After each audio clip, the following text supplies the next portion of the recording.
Galatians Chapter 6.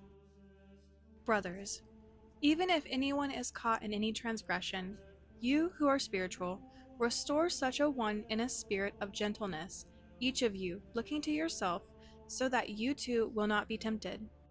Bear one another's burdens, and so fulfill the law of Christ. For if anyone thinks he is something when he is nothing, he deceives himself. But each one must examine his own work, and then he will have reason for boasting in regard to himself alone, and not in regard to another. For each one will bear his own load. And the one who is instructed in the word is to share in all good things with the one who instructs him. Do not be deceived, God is not mocked, for whatever a man sows, this he will also reap.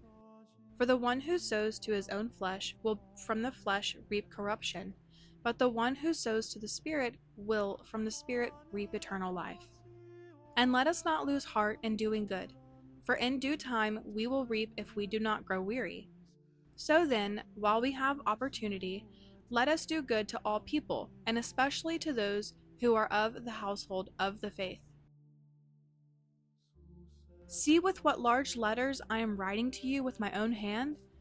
As many as are wanting to make a good showing in the flesh, these are trying to compel you to be circumcised, simply so they will not be persecuted for the cross of Christ.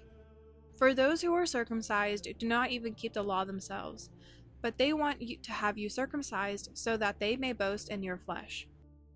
But may it never be that I would boast, except in the cross of our Lord Jesus Christ, through which the world has been crucified to me, and I to the world. For neither is circumcision anything, nor uncircumcision, but a new creation. And those who will walk in step with this rule, peace and mercy be upon them, and upon the Israel of God. From now on, let no one cause trouble for me, for I bear on my body the marks of Jesus. The grace of our Lord Jesus Christ be with your spirit, brothers. Amen.